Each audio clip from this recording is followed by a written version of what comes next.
నమస్తే. Welcome to hit TV. ఈ రోజు మనతో పాటు ప్రముఖ ఆధ్యాత్మికవేత్త అలాగే ఆస్ట్రాలజర్ కిరణ్ శర్మ గురువు గారు ఉన్నారు. వారితో మాట్లాడి మరిన్ని విషయాలు తెలుసుకునే ప్రయత్నం చేద్దాం. నమస్తే గురువు గారు. అఖండ ఐశ్వర్యం వస్తున్నానా. గురుగారు, ఇప్పుడు చాలా మంది శవాన్ని చూసి వచ్చాక స్నానం చేయాలి, స్నానం చేసి ఇంట్లోకి వెళ్ళాలి అంటూ ఉంటారు కదా. మరి ఇప్పుడు రీసెంట్ టైమ్స్ లో చూసుకున్నట్లయితే ఇంట్లోనే వాష్రూమ్స్ ఉంటున్నాయి కదా, మరి ఎలా అంటారు మరి? ఒకటి ఇక్కడ శవము చూడగానే, అంటే శవం దగ్గరికి వెళ్ళి వచ్చిన తర్వాత చూడగానే కాదు, యాక్చువల్గా శవం చూడగానే స్నానం చేయాలి. అసలు నిజంగా చెప్పాలంటే శవం వార్త వినంగానే స్నానం చేయాలి. ఓకే. శవము ఒక చనిపోయాడని చెప్పగానే మన వాళ్ళు ఎవరైనా ఫోన్ చేసి మన వాడు చనిపోయాడు అనగానే తలంటి స్నానం చేయాలి.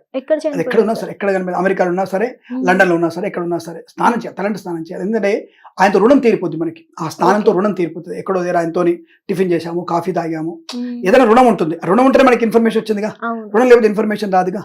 కాబట్టి రుణం తీర్చుకోవడానికి వెంటనే తలంటి స్నానం చేయాలి. పాప ఆయనకి సద్గతి కావాలన్నటువంటి మనస్సు సంకల్పంతో మనం అయ్యో కృష్ణార్పణం అనుకొని స్నానం చేయాలి. శవం దగ్గరికి వెళ్ళొచ్చిన తర్వాత స్నానం ఎందుకు అనేది రెండు రకాలు. ఒకటి సైంటిఫిక్ గా చెప్పడానికి ఒకటి ప్రయత్నం చేస్తాను నేను, రెండవది శాస్త్ర ప్రకారం చెప్తోంది.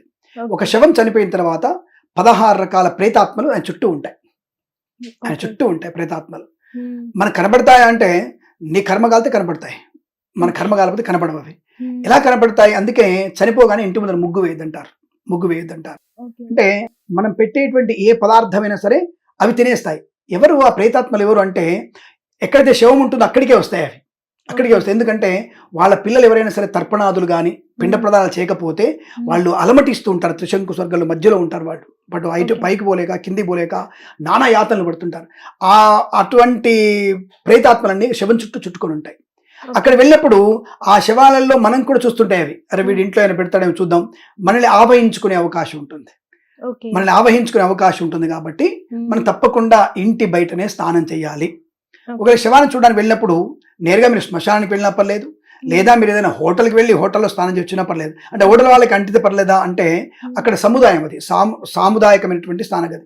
నేనేమంటానంటే, మీరు తప్పకుండా మీరు శవం దగ్గరికి వెళ్ళినప్పుడు అక్కడ శ్మశానానికి కూడా వెళ్ళండి. శ్మశానంలో మనకి బయట ఉంటాయి స్నానాల గదులన్నీ కూడా. అక్కడ మీరు ఆ బట్టల మీద స్నానం చేయాలి. ఆ బట్టల మీద స్నానం చేసేసి గట్టిగా పిండుకొని ఆ బట్టలు వేసుకొని ఆటోలోనో కార్లోనో ఇంటికి వచ్చేసేయాలి. ఇంటికి వచ్చిన తర్వాత వీలైతే మనకి ప్రతి ఒక్క ఇళ్ళ అపార్ట్మెంట్లో కింద వాచ్మెన్ రూమ్, ఒక మామూలు రూమ్ ఉంటుందిగా, ఖచ్చితంగా ఉంటుందిగా. లేదు అని మీరు ఇందాక ప్రశ్న అడిగారు, ఖచ్చితంగా వాచ్మెన్ రూమ్ కింద ఉంటుంది. వెళ్తున్నప్పుడే వాచ్మెన్ చెప్పండి, నేను వచ్చినప్పుడు స్నానం చేస్తాను, నువ్వు నీళ్లు పెట్టని చెప్పేస్తే వాచ్మెన్ ఏమంటాడు, సరే అయ్యా మీరు రండి అయ్యా అని చెప్తారు. వెళ్ళి ఆయన రూమ్ లో స్నానం చేయొచ్చు. అంటే వాచ్మెన్కి ఎఫెక్ట్ పడదా? వాచ్మెన్ రూమ్ బయటనే ఉంటుంది బాత్రూమ్. కాబట్టి ఖచ్చితంగా వాచ్మెన్ ఆయన ఉండే రూమ్ చిన్నది కాబట్టి బయటనే వాష్రూమ్ కడతారు. కాబట్టి లోపల ఉంటే తప్పకుండా నీ ఇంటికి వచ్చేయాల్సిందే. అప్పుడు నువ్వు పోయి నువ్వు వాచ్మెన్ కి అంట కట్టొద్దాన్ని. కాబట్టి శుభ్రంగా స్నానం చేయాలి. లేదు వీలైంది ఇంటికి వచ్చినప్పుడు కూడా అక్కడే బయట వాచ్మెన్ దగ్గర నీళ్లు పోయి ఉంటుంది కదా, అక్కడే ఒక బకెట్ నీళ్లు మీద పోసుకొని హాయిగా బెట్టు పిండుకొని పైకి వెళ్ళండి. మీ వాడిని మీ పిల్లల్ని ఎవరినో ఒక టవల్ తెచ్చిమని చెప్పండి. మనీలే కదా, శుభ్రంగా ఒక ప్యాంట్ షర్ట్ తెమ్మని చెప్పండి, లేదా లుంగి లాంటి తెమ్మని చెప్పండి. శుభ్రంగా తుడుచుకోండి, నెదుట్టుకోండి, మీరు హాయిగా పైకి వెళ్ళిపోండి. అంటే ఉపాయం ఉంటే అపాయాన్ని తప్పించుకోవచ్చు. లేదు అనుకుంటే నీ కర్మ, దాన్ని ఎవడేం చేయలేడు. అక్కడ వేరే మతాల వాళ్ళు ఉంటారండి, వాళ్ళు స్నానం చేస్తే ఏంటి నువ్వు షోకేజ్ చేస్తున్నావు, ఇక్కడ నువ్వు ఎక్స్పోజ్ చేస్తున్నావు, నువ్వు ఏంటని చెప్పేసి అడిగే వాళ్ళు ఉంటారు అనుకుంటే దానికే. కానీ ఇవాళ రేపు ఈ కమ్యూనిటీ గేటెడ్ కమ్యూనిటీలో తప్పకుండా కింద బాత్రూమ్ వాష్రూమ్లు ఉన్నాయి. వాచ్మెన్లకు కానీ ఇతర సెక్యూరిటీ గార్డులకి వాష్రూమ్ కంపల్సరీ ఉంటాయి కాబట్టి ఆ ఇబ్బంది లేదు. సరే చిన్న అపార్ట్మెంట్ లేనప్పుడు తప్పకుండా ఇటువంటి సర్దుబాటు చేసుకునే ప్రయత్నమే చేయాలి. తప్పకుండా నువ్వు శ్మశానంలోనే మొత్తం స్నానం చేస్తే కూడా దోషం పోతుంది. వచ్చిన తర్వాత నేరుగా ఇంట్లోకి వెళ్ళి మీరు కామన్ బాత్రూంలో స్నానం చేసి ఆ బట్టలు పిండేసుకుంటే తప్పకుండా అనుకూలంగా ఉంటుందనే విషయాన్ని గమనించండి. ఇక సైంటిఫిక్ గా ఏమిటి అంటే, ఒక శవం చనిపోయిన తర్వాత కనీసం మనం ఒక 12 గంటల దాకానే మనం దహనం చేయలేం.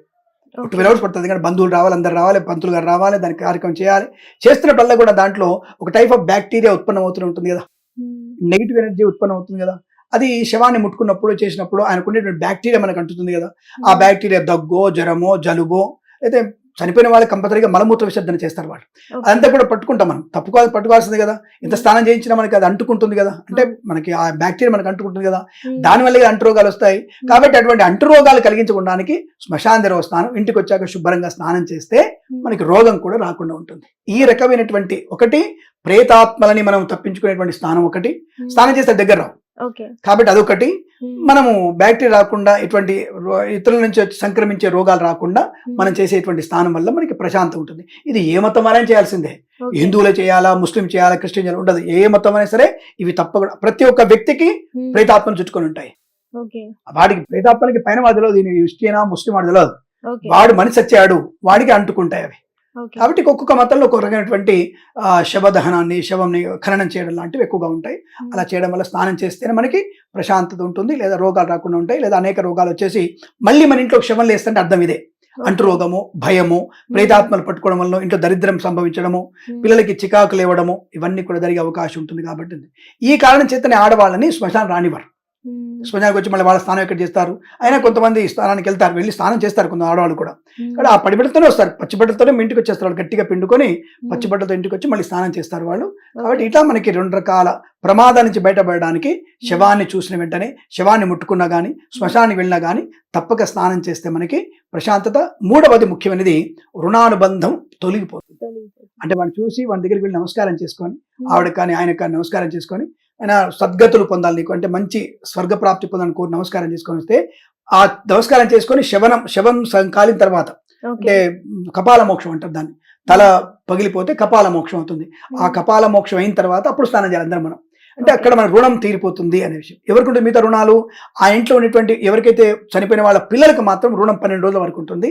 వాళ్ళు మాత్రం దీక్షలో ఉంటారు, మిగతా వాళ్ళ దీక్ష అయిపోతుంది. కాబట్టి మనం స్నానం తప్పకుండా చేస్తే రుణం కూడా తిరుగుతుంది. ఇలా 3 రకాల విషయాలున్నాయి కాబట్టి మనం తప్పకుండా శ్మశానానికి వెళ్ళినా, శవాన్ని ముట్టుకున్నా స్నానం చేయాలని చెప్పబడింది. గురుగారు, మీరు ఇందాక చెప్పారు కదా, ఫోన్ లో విన్నా సరే మనం స్నానం చేయాలి అని. సో కొంతమందికి చనిపోయిన ఎన్నో రోజులకు తెలుస్తుంది కదా, ఎప్పుడు తెలిసినా సరే స్నానం చేయాలి. అప్పుడైనా అరే 2 నెలల క్రితం చనిపోయాడు వాడు అని ఫోన్ వస్తుంది, అమెరికాలో ఉన్నా అందలేదు, లేదా రష్యాలో అందలేదు, మనకి వెంటనే తెలిసినప్పుడు 2 నెలల తర్వాత తెలిసిన అనుకోండి, అరే ఎప్పుడు చనిపోయాడు రా అనగానే శుభ్రం ఫోన్ పెట్టి శుభ్రంగా తలంటి స్నానం చేయాలి. ఎప్పుడు తెలిసినా సరే, సంవత్సరంలో ఎప్పుడు తెలిసినా స్నానం చేయాల్సిందే. ఓకే. అంటే గురుగారు మీరు చెప్పారు కదా, ఇప్పుడు ఏ మతంలో అయినా సరే చనిపోయిన తర్వాత శవం దగ్గరికి వెళ్ళొచ్చిన తర్వాత స్నానం చేయాలి ఎవరైనా సరే. వారు ముస్లిమ్స్ లో అలా కాకుండా స్నానం చేసే వాళ్ళు వెళ్తారు కదా. అదే అంటారు నేను, ఒక్కొక్క రకమైనటువంటి ఇది ఇప్పుడు చెప్పిన సైంటిఫిక్ గా మీకు అర్థమై ఉంటుంది. ఏ శవమైనా సరే, ముస్లిం శవమా, క్రిస్టియన్ శవం, ఏ శవమైనా సరే ముట్టుకున్నప్పుడు దాంట్లో బ్యాక్టీరియా ఉత్పన్నం అవుతుంది. ఎవరి శవ కారణం చేసినా, దహనం చేసినా it will take 12 hours, 13 hours, 15 hours, 2 days పడుతుంది. ఒకళ్ళకి 1 day పడుతుంది. 1 day వరకు ఆ బాడీలో అనేక రకాల సూక్ష్మక్రిములు బయటకు వచ్చేస్తాయి. ముఖ్యంగా వచ్చేది ముక్కులో నుంచి, నవరంధ్రాల నుంచి వస్తుంది, ముక్కులోంచి ఎక్కువగా వస్తుంది. నోరు తెరుచుకొని ఉంటే నోట్లోంచి కూడా వస్తుంది. కాబట్టి ఆ బ్యాక్టీరియా అనేది, ఇప్పుడు మనకి కరోనా ఎలా వచ్చింది, దూరంగా డిస్టెన్స్ ఎందుకు మెయింటైన్ చేయమన్నారు అంటే వ్యాప్తి చెందుతుంది, ఇక్కడ క్రిమికీడ వ్యాప్తి చెందుతుంది కాబట్టి. అంటే అది ముస్లిమా క్రిస్టియన్ కాదు, తర్వాత చేసినవి వాళ్ళ మతంలో ఎందుకనేది మనకు తెలియదు. కాబట్టి ముస్లిం మతంలో మనం అడగడానికి అవకాశం లేదు, అంటే వాళ్ళకి కూడా మనకు తెలియదు. వాళ్ళ స్థానం శుభ్రంగా వెళ్తున్నా అంటున్నారు, ఇక్కడ కూడా శుభ్రంగానే వెళ్తారు.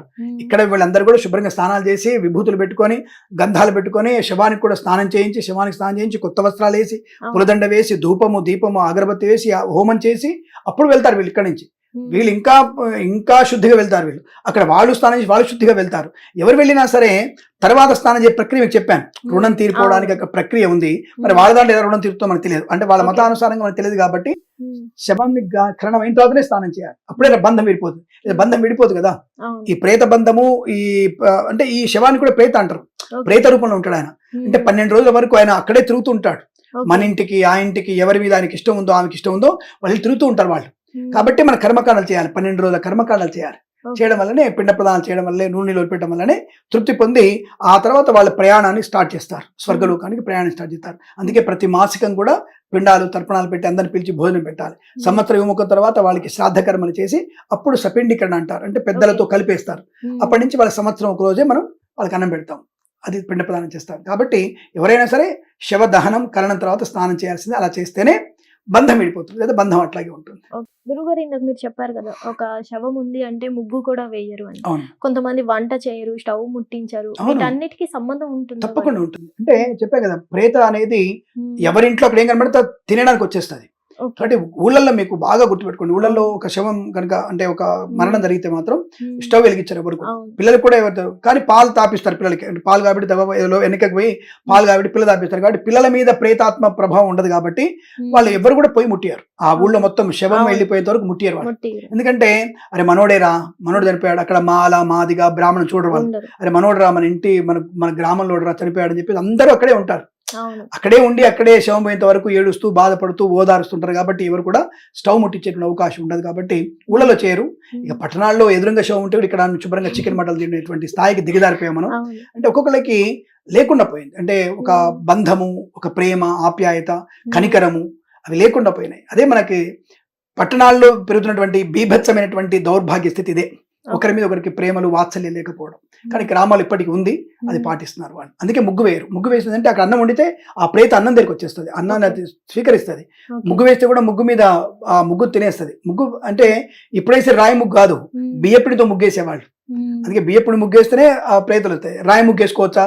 రాయి ముగ్గే వేయకూడదు, దరిద్రం అది. రాయి ముగ్గు వేస్తే దరిద్రం ఇంటికి. రాయి ముగ్గు వేయకూడదు అసలు. రాయి పిండితో మనం వేయదు, రాయి అంటే స్టోన్ అది వేయకూడదు. మనం ఖచ్చితంగా బియ్య పిండితో ముగ్గు వేయాలి. ఆర్టిఫిషియల్ పనికిరాదు. శవం తీసుకొని వెళ్ళిపోయిన తర్వాత ఇల్లు గుమ్మాలు కడిగి అప్పుడు ఆ 12 రోజులు లేరు ఇంట్లో. ఆ 12 రోజులు వేరు. ప్రేత 12 రోజులు కర్మకాండ వేసేంత వరకు ఇంట్లో ముగ్గేరిగా. వీధిలో వాళ్ళు వేసుకుంటారు, వాళ్ళ ఇంట్లో వేసుకోవచ్చు, ఈ ఇంట్లో వేయకూడదు. స్థైశ్వర్య ప్రాప్తిరస్తు. నమస్కారం. హిట్ టీవీ యాప్, ఇందులో short news, live news, entertainment shows, movies, digital magazines తో పాటు మీ జిల్లా వార్తలను కూడా ఫ్రీగా చూడొచ్చు. ఇంకెందుకు ఆలస్యం, వెంటనే హిట్ టీవీ యాప్ ని డౌన్లోడ్ చేసుకుని ఫ్రీగా ఎంటర్టైన్మెంట్ పొందండి. Hit TV app. Hit TV app. Please download hit TV app. Hit TV app ని ఫ్రీగా డౌన్లోడ్ చేసుకొని ఎంజాయ్ చేయండి. మీకు నచ్చిన ఎంటర్టైన్మెంట్ కోసం హిట్ టీవీ యాప్ ని ఫ్రీగా డౌన్లోడ్ చేసుకొని ఎంజాయ్ చేయండి. హిట్ టీవీ యాప్ ని డౌన్లోడ్ చేసుకుని ఆస్వాదించండి, ఆశీర్వదించండి. ఇంతమంది సెలబ్రిటీలు హిట్ టీవీ యాప్ ని డౌన్లోడ్ చేసుకోండి అని చెప్తున్నారంటే ఎంత మంచి యాప్ ఆలోచించండి. అమెరికా అమెరికా అమెరికా అమెరికాలో చదవాలనుకునే వాళ్ళకి విశ్వసనీయమైన పేరు మన శౌర్య కన్సల్టెన్సీ. UK లో 1 year masters. UK లో 1 year masters. 2 years work permit up to 5 years visa. Contact Saurya Consultancy. Contact 89851 89851.